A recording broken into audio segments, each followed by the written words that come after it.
श्री गणेशाय नमः।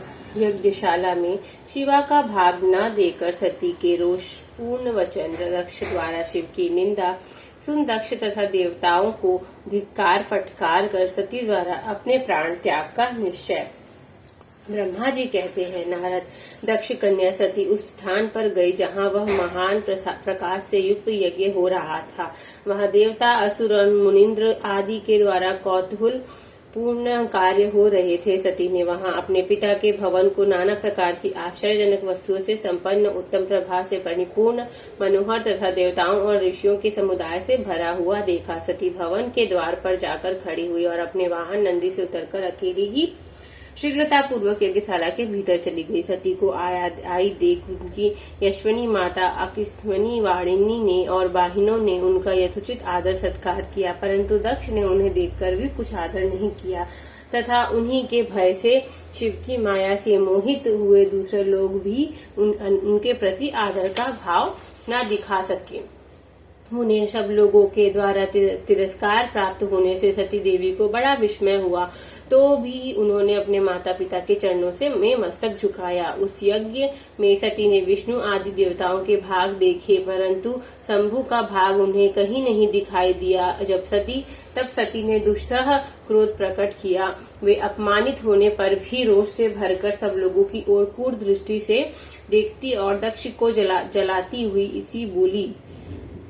सती ने कहा, प्रजापति, आपने परम मंगलकारी भगवान शिव को इस यज्ञ में क्यों नहीं बुलाया, जिनके द्वारा यह संपूर्ण चराचर जगत पवित्र होता है, जो स्वयं ही यज्ञ वेताओं में श्रेष्ठ, यज्ञ के अंग, यज्ञ की दक्षिणा और यज्ञ कर्ता यजमान है। उन भगवान शिव के बिना यज्ञ की सिद्धि कैसे हो सकती है?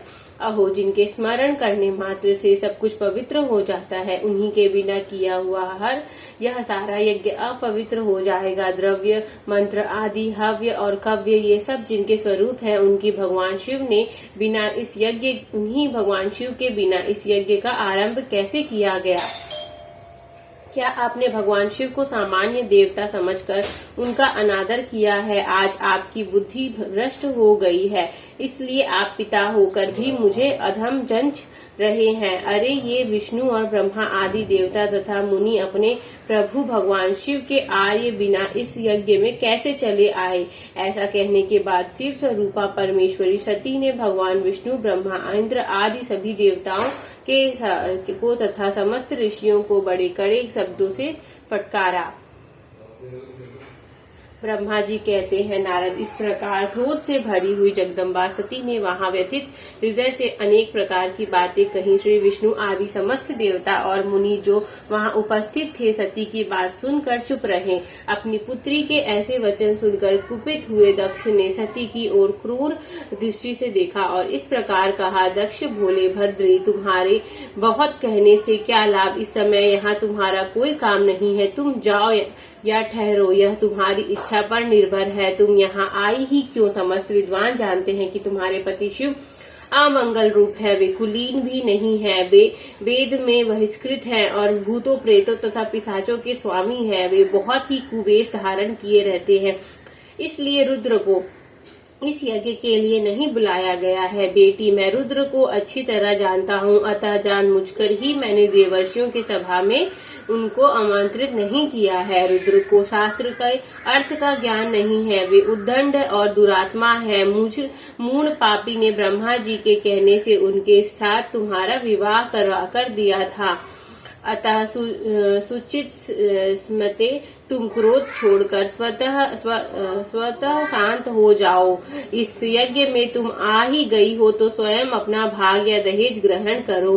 दक्ष के ऐसा कहने पर उनकी त्रिभुवन पूजिता पुत्री सती ने शिव की निंदा करने वाले अपने पिता की ओर जब दृष्टिपात किया, तब उनका रोष और भी बढ़ गया। वे मन ही मन सोचने लगे कि अब मैं शंकर जी के पास कैसे जाऊंगी? यदि शंकर जी के दर्शन की इच्छा से वहां गई है और उन्होंने यहाँ के समाचार पूछा, तो मैं उन्हें क्या उत्तर दूंगी? तदंतर तीनों लोकों की जननी सती रोषा वेश युक्त हो लंबी सांस खींचती हुई अपने दृष्टि हृदय पीछे पिता दक्ष से बोली।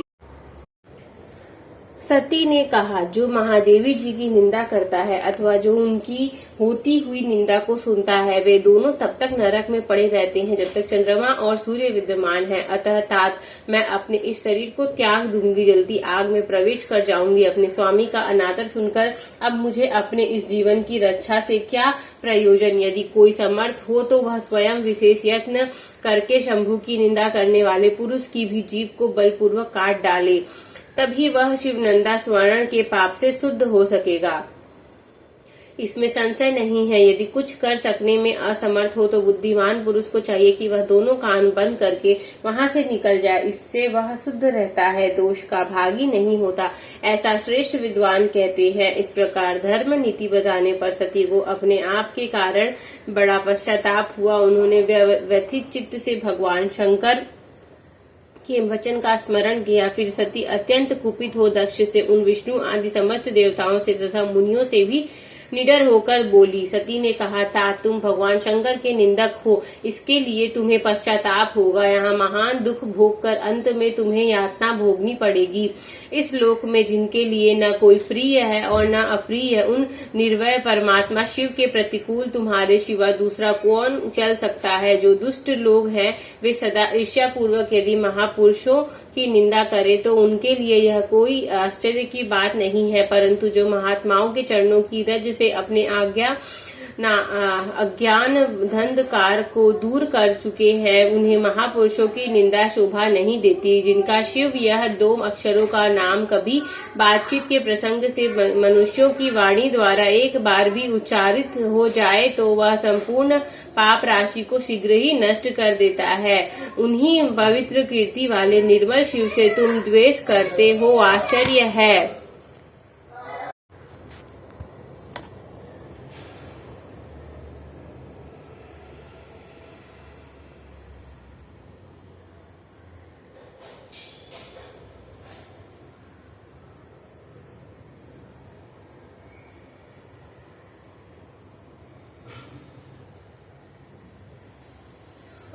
कहाँ थी मैं?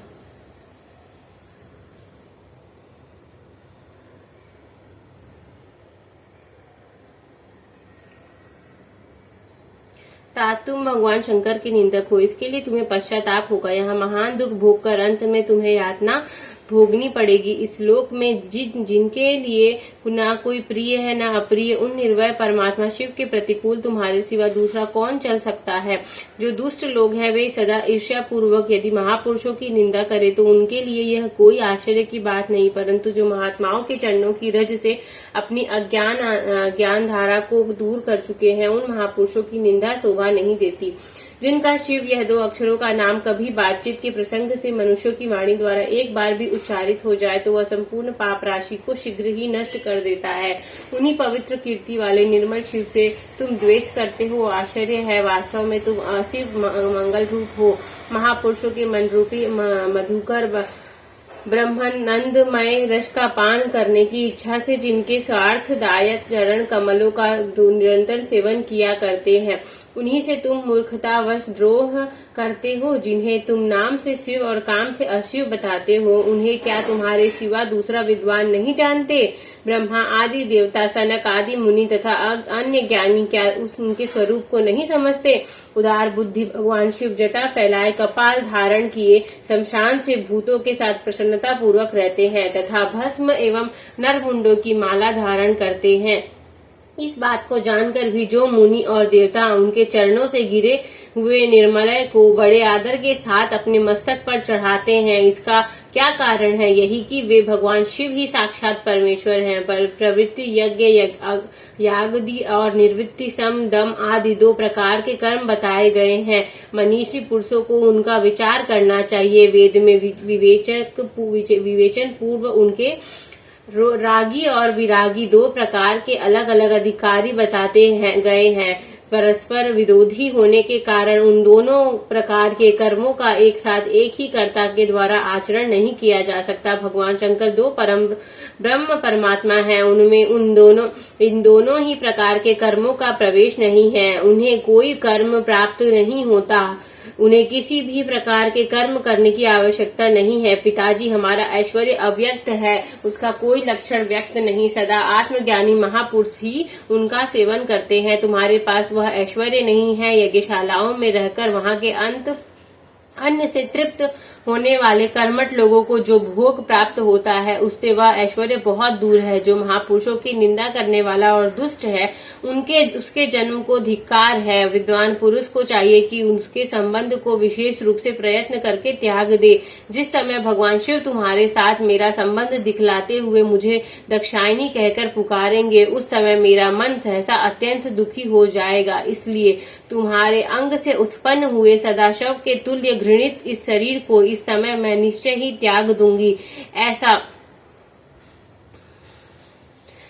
करके सुखी हो जाऊंगी। ये हे देवताओं और मुनियों, तुम सब लोग मेरी बात सुनो। तुम्हारे हृदय में दुष्टता आ गई है। तुम लोगों का यह कर्म सर्वथा अनुचित है। तुम सब लोग मूढ़ हो, क्योंकि शिव की निंदा और कलह तुम्हें प्रिय है। अतः भगवान हर से तुम्हारे इस कुकर्म का निश्चय ही पूरा पूरा दंड मिलेगा। ब्रह्मा जी कहते हैं, नारद, उस यज्ञ में दक्ष तथा देवताओं से ऐसा कहकर सती देवी चुपचाप हो गई और मन ही मन अपने प्राण वल्लभ शंभु का स्मरण करने लगी। इसी तरह अध्याय 29 संपूर्ण होता है। हर हर महादेव। सती का योगिनी से अपने शरीर को भस्म कर देना, दर्शकों को हाहाकार, शिव पार्षदों का प्राण त्याग तथा दक्ष पर आक्रमण, रिभुओं द्वारा उनका भगाया जाना, ऋषियों द्वारा उनका भगाया जाना तथा देवताओं की चिंता। ब्रह्मा जी कहते हैं, नारद, मौन हुई सती देवी अपने पति का सादर स्मरण करते हुए शांत चित्त हो सहसा उत्तर दिशा में भूमि पर बैठ गई। उन्होंने विधि पूर्वक जल का आचमन करके वस्त्र ओढ़ लिया और पवित्र भाग से आंखें मूंद कर पति की चिंतन करती हुई वे योग मार्ग में स्थित हो गई। उन्होंने आसन को स्थिर कर प्राणायाम द्वारा प्राण और अपान को एक रूप करके नाभि चक्र में स्थित किया। फिर उदान वायु को बलपूर्वक नाभि चक्र से ऊपर उठाकर बुद्धि के साथ हृदय में स्थापित किया। तत्पश्चात शंकर की प्राण वल्लभा आनंदिता सती उस हृदय स्थित वायु को कंठ मार्ग से भ्रुकुटियों के बीच में ले गई। इस प्रकार दक्ष पर कुपित हो सहसा अपने शरीर को त्यागने की इच्छा से सती ने अपने संपूर्ण अंगों में योग मार्ग में के अनुसार वायु और अग्नि की धारणा की। तदंतर अपने पति के चरणाबिंदों का चिंतन करती हुई सती ने अन्य सब वस्तुओं का ध्यान भुला दिया। उनका चित्त योग मार्ग में स्थित हो गया था, इसलिए वहां उन्हें पति के चरणों की अतिरिक्त और कुछ नहीं दिखाई दिया। मुनिश्रेष्ठ सती का निष्पाप शरीर तत्काल गिरा और उनकी इच्छा के अनुसार योग अग्नि से जलकर उसी क्षण भस्म हो गया। उस समय वहां आए हुए देवता आदि ने जब यह घटना देखी, तब वे बड़े जोर से हाहाकार करने लगे। उनका वहां महान अद्भुत विचित्र एवं भयंकर हाहाकार आकाश में और पृथ्वी तल पर सब ओर फैल गया। लोग कह रहे थे कि हाय महान देवता भगवान शंकर की परम प्रिय सती देवी ने किस दुष्ट के दुर्व्यवहार से कुपित हो अपने प्राण त्याग दिए। अहो ब्रह्मा जी के पुत्र, इस दक्ष की बड़ी भारी दुष्टता तो देखो। सारा चराचर जगत जिसकी संतान है, उसी की पुत्री मनस्विनी सती देवी, जो सदा ही मान पाने के योग्य थी, उसके द्वारा ऐसी निरादृत हुई कि प्राणों से ही हाथ धो बैठी। भगवान वृषभध्वज की प्रिया सती सदा सभी सत्पुरुषों के द्वारा निरंतर सम्मान पाने की अधिकारिणी थी। वास्तव में उसका हृदय बड़ा ही असहिष्णु है। वह प्रजापति दक्ष ब्राह्मण द्रोही है, इसलिए सारे संसार में उसे महान आपस्य प्राप्त होगा। उसकी अपनी ही पुत्री उसके अपराध से जब प्राण त्याग करने को उद्यत हो गई, तब भी उस महानरक भोगी शंकर द्रोही ने उसे रोका तक नहीं। जिस समय सब लोग ऐसा कह रहे थे, उसी समय शिव जी के पार्षद सती का यह अद्भुत प्राण त्याग देख तुरंत ही क्रोधपूर्वक अस्त्र शस्त्र ले दक्ष को मारने के लिए उठ खड़े हुए। यज्ञ मंडप के द्वार पर खड़े हुए वे भगवान शंकर के समस्त 60,000 पार्षद, जो बड़े भारी बलवान थे, अत्यंत रोष से भर गए और हमें धिक्कार है ऐसा कहते हुए भगवान शंकर के गणों के वे भी वे सभी वीर युद्धपति बारंबार उच्च स्वर से हाहाकार करने लगे। देवेश्वर कितनी ही पार्षद तो वहां शोक से ऐसे व्याकुल हो गए कि वे अत्यंत तीखे प्राण नाशक शस्त्रों द्वारा अपने ही मस्तक और मुख आदि अंगों पर आघात करने लगे। इस प्रकार 20,000 पार्षद उस समय दक्ष कन्या सती के साथ ही नष्ट हो गए।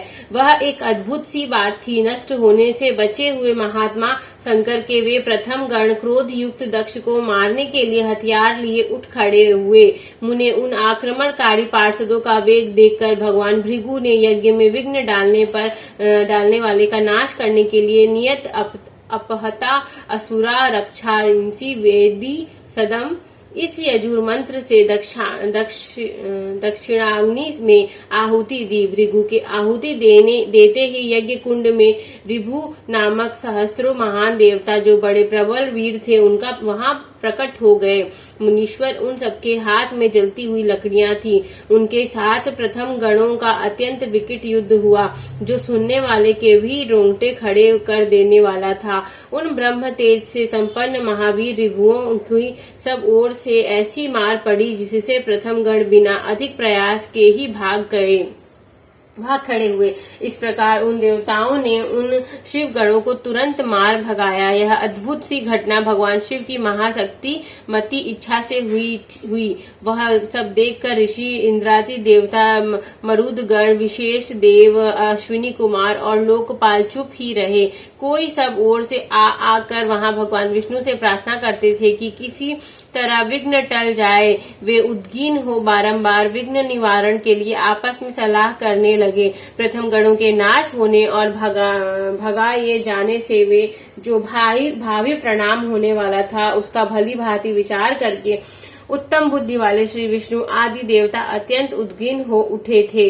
मुने इस प्रकार दुरात्मा शंकर द्रोही ब्रह्म बंधु दक्ष के यज्ञ में उस समय बड़ा भारी विघ्न उपस्थित हो गया। इसी तरह अध्याय 30 संपूर्ण होता है। हर हर महादेव। आकाशवाणी द्वारा दक्ष की भत्सना, उनके विनाश की सूचना तथा समस्त देवताओं को यज्ञ मंडप से निकल जाने की प्रेरणा।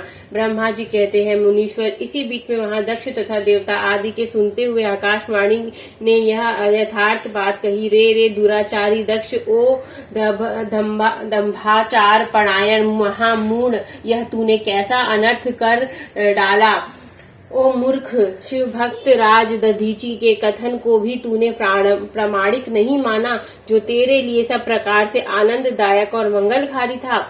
वे ब्राह्मण देवता तुझे दुस्सह शाप देकर तेरी यज्ञशाला से निकल गए थे तो भी तुझ मूढ़ ने अपने मन में कुछ भी नहीं समझा। उसके बाद तेरे घर में मंगलमयी सती देवी स्वतः पधारी जो तेरी अपनी ही पुत्री थी, किंतु तूने उनका भी परम आदर नहीं किया। ऐसा क्यों हुआ? ज्ञान दुर्लभ दक्ष, तूने सती और महादेवी जी की पूजा नहीं की। यह क्या किया? मैं ब्रह्मा जी का बेटा हूँ ऐसा समझकर तू व्यर्थ ही घमंड में भरा रहता है और इसलिए तुझ पर मोह छा गया है।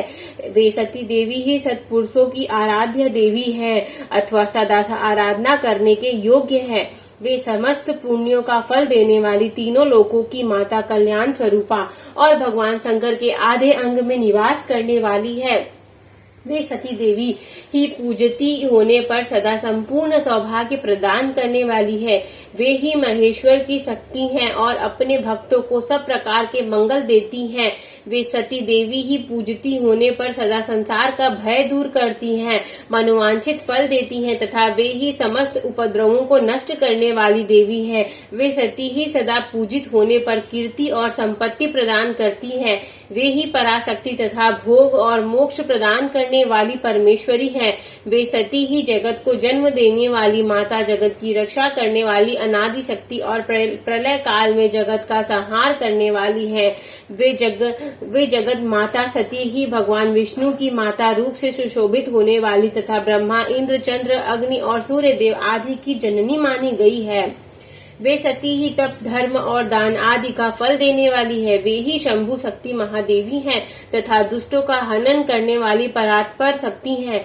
ऐसी महिमा वाली सती देवी जिनकी सदा प्रिय धर्म पत्नी है उन भगवान महादेव को तूने यज्ञ में भाग नहीं दिया। अरे तू कैसा मूढ़ और कुविचारी है। भगवान शिव ही सबके स्वामी हैं तथा परात्पर परमेश्वर हैं। वे समस्त देवताओं के सम्यक सेव्य हैं और सबका कल्याण करने वाले हैं। इन्हीं के दर्शन की इच्छा से सिद्ध पुरुष तपस्या करते हैं और इन्हीं के साक्षात्कार की अभिलाषा मन में लेकर योगी लोग साधना में प्रवृत्त होते हैं।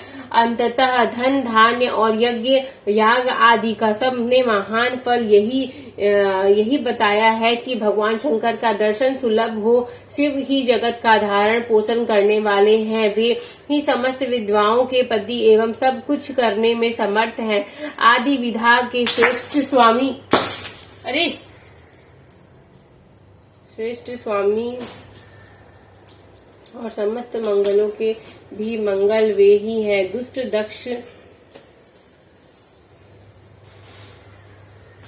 दक्ष तूने उनकी शक्ति का आज्ञा आज सत्कार नहीं किया, इसलिए इस यज्ञ का विनाश हो जाएगा। पूजनीय व्यक्तियों की पूजा न करने से अमंगल होता ही है। तूने परम पूज्य शिव स्वरूपा सती का पूजन नहीं किया। शेषनाग अपने सहस्त्र मस्तकों के प्रतिदिन प्रसन्नता पूर्वक जिनके चरणों की रजा धारण करते हैं, उन्हीं भगवान शिव की शक्ति सती देवी थी, जिनके चरण कमलों का निरंतर ध्यान और सादर पूजन करके ब्रह्मा जी ब्रह्मत्व प्राप्त हुए हैं। उन्हीं भगवान शिव की प्रिय पत्नी सती देवी थी, जिनके चरण कमलों का निरंतर ध्यान और सादर पूजन करके इंद्र आदि लोकपाल अपने उत्तम पदों को प्राप्त हुए हैं। वे भगवान शिव संपूर्ण जगत के पिता हैं और शक्ति स्वरूपा सती देवी जगत की माता कही गई हैं।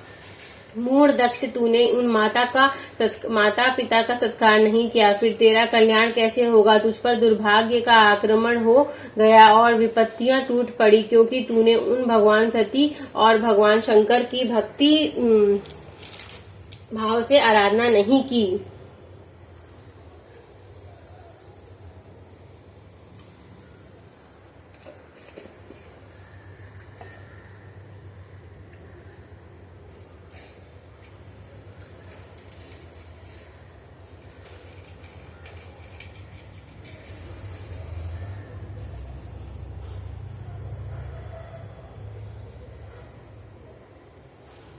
कल्याणकारी शंभु का पूजन न करके भी मैं कल्याण का भागी हो सकता हूँ। यह तेरा कैसा गर्व है।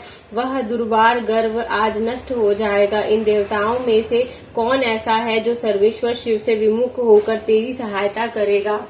मुझे तो ऐसा कोई देवता नहीं दिखाई देता। यदि देवता इस समय ऐसी तेरी सहायता करेगा तो जलती आग से खेलने वाले पतंगों के समान नष्ट हो जाएगा। आज तेरा मुंह जल जाए, तेरे यज्ञ का नाश हो जाए और जितने तेरे सहायक हैं वे भी आज शीघ्र ही जल मरे। इस दुरात्मा दक्ष की जो सहायता करने वाले हैं, उन समस्त देवताओं के लिए आज शपथ है, वे तेरे अमंगल के लिए ही तेरी सहायता से विरत हो जाएं। समस्त देवता आज इस यज्ञ मंडप से निकलकर अपने अपने स्थानों को चले जाएं, अन्यथा सब लोगों का सब प्रकार से नाश हो जाएगा। अन्य सब मुनि और नाग आदि भी इस यज्ञ से निकल जाएं, अन्यथा आज सब लोगों का सर्वथा नाश हो जाएगा।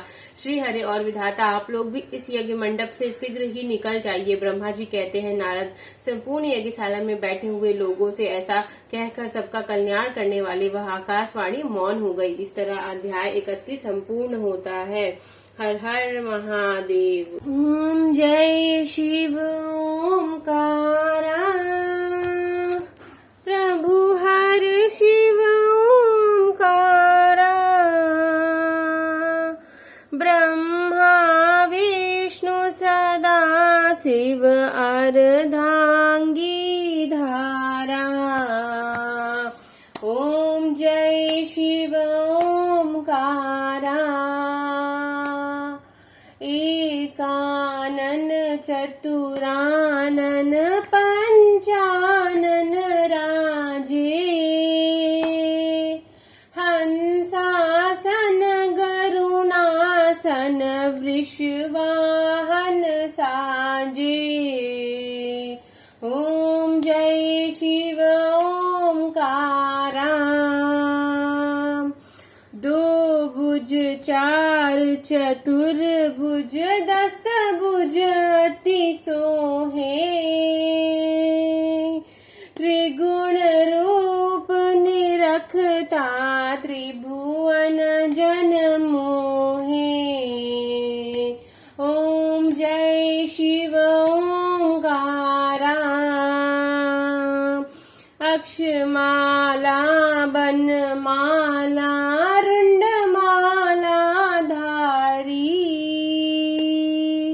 चंदन मृग मद सोहे भोले ससीधारी। ओम जय शिव ओंकारा।